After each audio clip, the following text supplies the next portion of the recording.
Praise be Jesus Christ, now and forever. We hear in the Scriptures many times of God's love. We know who he loves, the poor in spirit, the downtrodden, the faithful. Even in the Gospels, some are named as those Jesus loved: Martha and Mary and Lazarus, John the beloved disciple, and the rich young man, for example.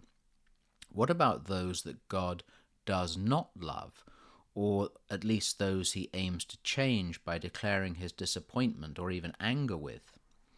Psalm 119 begins by telling us in the voice of the Lord, "I have no love for half-hearted men."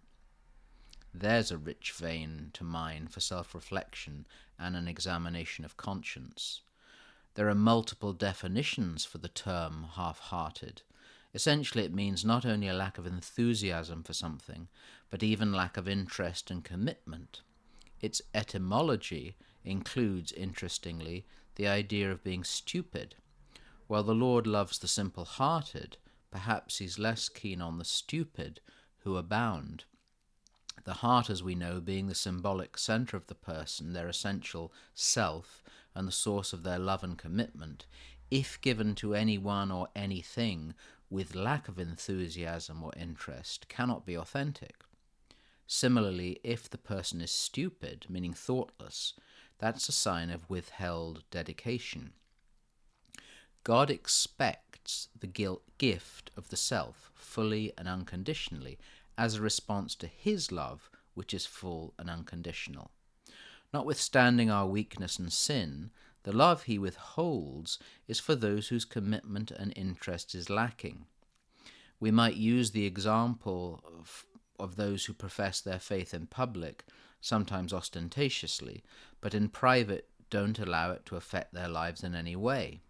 Or even worse, those who claim, like many public officials, to be practicing Catholics, proudly wearing their ashes on their foreheads, but who legislate and vote for laws in direct contravention of the solemn teachings of the faith.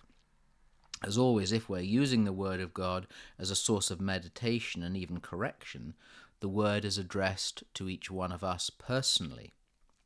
Where is my heart? The Lord tells us in Matthew's Gospel, "Where your treasure is, there will your heart be also." If our treasure is fame, fortune, acceptance, worldly success, travel, or escaping the place God has put us, including our family, or even the total love of another person, our heart is most definitely divided.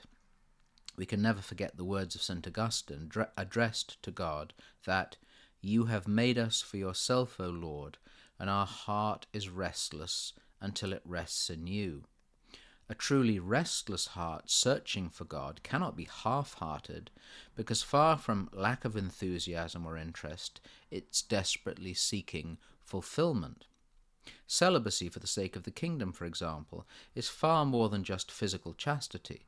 It's about the giving of the heart totally, not to another person, but to God. Even within marriage, the spouse cannot take the place of God. That's the recipe for deep unhappiness. The Lord is calling us once again to embrace magnanimity, to be big-hearted. A big-hearted person, like St. Peter, might sometimes be foolish, but not stupid.